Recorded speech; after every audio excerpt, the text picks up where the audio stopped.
இதில் என்ன கொடுத்துருக்காங்கன்னா, இந்த பெர்முடேஷன் வந்து பின்னு டினோட் பண்ணுறாங்க. அதுக்கப்புறம் வந்து அதில் அந்த பெர்முடேஷன் எப்படி இருக்கும் அப்படின்னா, ஆர் டிரான்ஸ்போசிஷன்ஸோட ப்ராடக்ட்டு அதே மாதிரி எஸ் டிரான்ஸ்போசிஷன்ஸோட ப்ராடக்டாகவும் இருக்கும் அப்படின்னு சொல்லியிருக்காங்க. அதில் நம்ம என்ன ப்ரூவ் பண்ணணும், இதுவரையும் நம்மளுக்கு வந்து கண்டிஷன்.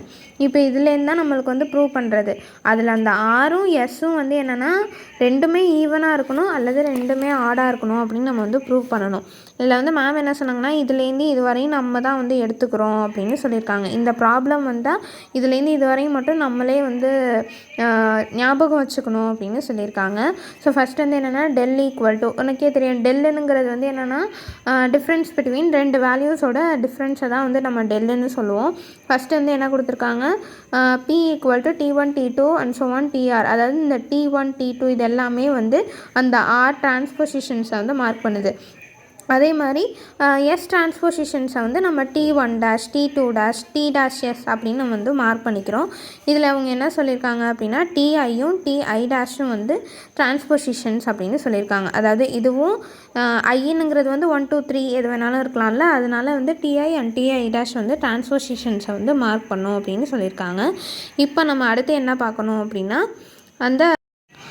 இப்போ நம்ம என்ன பண்ணணும் அப்படின்னா, பாலினாமியல்ஸ் வந்து நம்ம கன்சிடர் பண்ணிக்கிறோம். x1 x2 and so on xn வரையும் கன்சிடர் பண்ணிக்கிறோம்.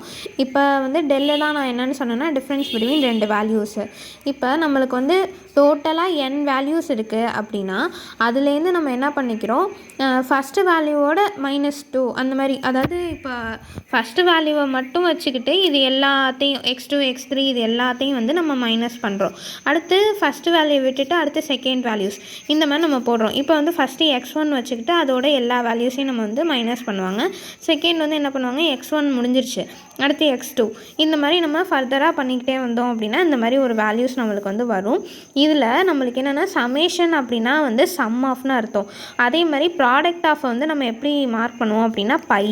ஸோ அதுதான் இங்கே போட்டிருக்காங்க பை. இதில் வந்து என்னென்னா i<j அப்படின்னு ஏன் கொடுத்துருக்காங்க அப்படின்னா, இதில் பார்த்தோன்னா ஃபஸ்ட்டு 1 இருக்குது அடுத்து 2 இருக்குது. அப்போ 1 வந்து 2 விட கம்மி. அதனால தான் வந்து இந்த ஃபார்மேட்டில் தான் எல்லாமே இருக்குது அப்படிங்கிறனால i<j of xi minus xj அப்படின்னு கொடுத்துருக்காங்க. இப்போ அதில் வந்து பார்த்தோன்னா டெல் ஈக்குவல் டு, இப்போ நம்ம என்ன கண்டுபிடிச்சிருக்கோம் அப்படின்னா by i<j xi minus xj அப்படின்னு இருக்குது. இப்போ இந்த இதுக்கே நம்ம வந்து பர்முடேஷன் அப்ளை பண்ணுறோம். ஓகேவா, இது ஃபுல்லுமே டெல். அப்போ del equal to pi i<j xi minus xj அப்படின்னு இருக்குது. இப்போ இதுக்கு நம்ம வந்து பர்முடேஷன் அப்ளை பண்ணுறோம். அப்போ p ஆஃப் டெல் அப்படின்னு வரும். p of del equal to pi i<j. அதாவது இப்போ நம்ம என்ன பண்ணுறோம், டெல்லுங்கிறது வந்து இந்த இடத்துல xi இருந்துச்சு. அப்போ இதோட பர்முடேஷன், அதாவது இந்த xiயோட பர்முடேஷனை நம்ம எப்படி மார்க் பண்ணுறோம் அப்படின்னா xpi அப்படின்னு மார்க் பண்ணுறோம். அதுதான் நான் இங்கே மேலே எழுதியிருக்கேன். என்னென்னா xiயோட பர்முடேஷனை வந்து நம்ம xpi அப்படின்னு மார்க் பண்ணுவோம்.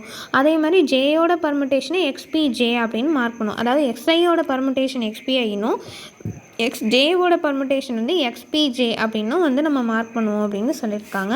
அதனால தான் வந்து இந்த இடத்துல அப்படி இருக்குது அப்படின்னு சொல்லியிருக்காங்க. ஸோ அடுத்தது வந்து பார்த்தோன்னா consider the transposition t equal to ij.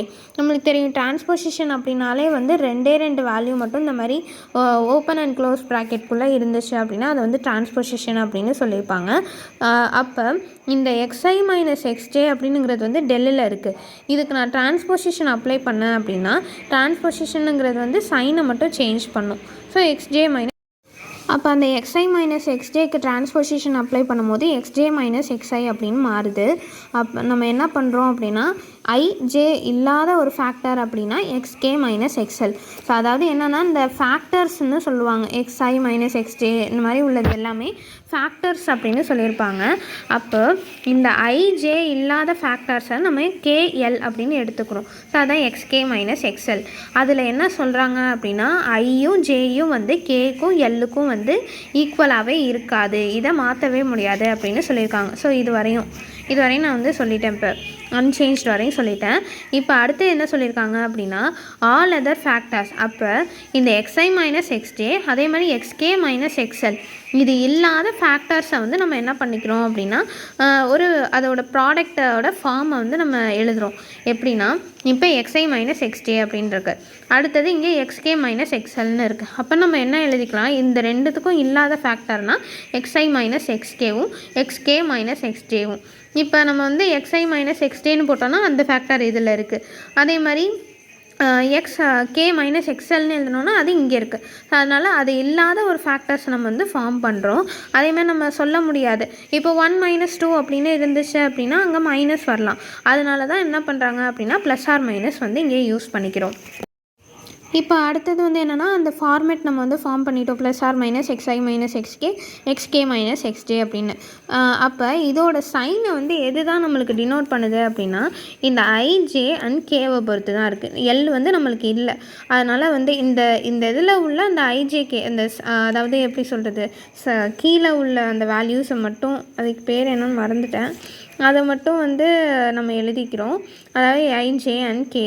ஓகேவா. அடுத்தது வந்து என்னென்னா சின்ஸ் இந்த ij அண்ட் கேவை பொறுத்து தான் இதோட சைன் வந்து இருக்கும். இதோட வேல்யூஸ் அதிகமாகவோ கம்மியாகவோ இருந்துச்சுன்னா அதுக்கேற்ற மாதிரி நம்மளுக்கு சைன் வரும்னு கொடுத்துருக்காங்க. அடுத்தது வந்து என்னென்னா t interchanges xi and xj. So அதுதான் நான் இங்கே சொன்னேன். அதாவது இந்த ij xi மைனஸ் xjனுங்கிறதுல டிரான்ஸ்போசிஷன் அப்ளை பண்ணோன்னா அதோட சைனை மட்டும் சேஞ்ச் பண்ணுது. ப்ளஸ்ஸாக இருக்கிறத மைனஸ் ஆகும், மைனஸாக இருக்கிறத ப்ளஸ் ஆகும். அதுதான் வந்து இங்கே கொடுத்துருக்காங்க. Any such product is unchanged. t interchanges xi minus xj. அதோட சைன்ஸை மட்டும் அது வந்து சேஞ்ச் பண்ணும். அதுதான் வந்து இங்கே கொடுத்துருக்காங்க. அப்போ இந்த டெல்லுக்கு நான் வந்து டிரான்ஸ்போசிஷன் அப்ளை பண்ணேன்னா இதோட சைனை வந்து சேஞ்ச் பண்ணும், மைனஸ் டெல் அப்படின்னு வந்து சேஞ்ச் பண்ணிடுது. அதனால் இப்போ இந்த p ஆஃப் டெல், அதாவது நம்ம இங்கே போட்டோம் பார்த்தீங்களா, இதை வந்து நம்ம இங்கே இப்போ எடுத்துக்கிட்டு வரோம். p of del equal to t1 t2 and so on tr. இது எல்லாத்துக்கும் நான் வந்து நான் இதுக்கு முன்னாடி உள்ள வீடியோவில் என்ன சொல்லியிருப்பேன்னா அந்த p ஆஃப் டெல் வந்து இங்கேலேருந்து அப்படியே எடுத்துக்கிறோம் அப்படின்னு சொல்லியிருப்பேன். அப்படி கிடையாது. இந்த p ஆஃப் டெல் அப்படிங்கிறது வந்து பெர்முட்டேஷன் ஆஃப் டெல்லு. நம்மளுக்கு என்ன தெரியும், இதுக்கு முன்னாடி உள்ள தியரம் 3.10 இல்லை 3.11 தெரியல, 3.11 அதில் என்ன சொல்லியிருக்காங்கன்னா ஒரு பெர்முட்டேஷனை நம்ம டிரான்ஸ்போசிஷன்ஸோட ப்ராடக்டாக எழுதலாம் அப்படின்னு சொல்லியிருக்காங்க. ஸோ அதை வச்சு தான் நம்ம இங்கே என்ன பண்ணுறோம் அப்படின்னா p ஆஃப் டெல்லை வந்து டிரான்ஸ்போசிஷன்ஸோட ப்ராடக்டாக எழுதிக்கிறோம். இந்த டெல் அப்படி இருக்குது. அப்போ இந்த டெல்லுக்கு நான் இந்த டிரான்ஸ்போசிஷன் அப்ளை பண்ணேன் அப்படின்னா இந்த டெல்லோட சைனை சேஞ்ச் பண்ணும். அதனால தான் -1/r. ஸோ அது வந்து இப்போ இந்த இடத்துல மைனஸ் ஒரே ஒரு டிரான்ஸ்போசிஷன் அப்ளை பண்ணும்போது ஒரே ஒரு மைனஸ் வருது. இப்போ இங்கே r டிரான்ஸ்போசிஷன் அப்ளை பண்ணும்போது -1/r வரும் டெல். அதே மாதிரி தான் இந்த இடத்துலையும். So -1/s tell. இப்போ இந்த LHS ஈக்குவலாக இருக்கனால RHS ஈக்குவேட் பண்ணிக்கிறோம். அது மூலிமா என்ன சொல்லிட்டோம், ஆரும் எஸ் வந்து போத் ஈவனாக இருக்கலாம் அல்லது ஆடாக இருக்கலாம்.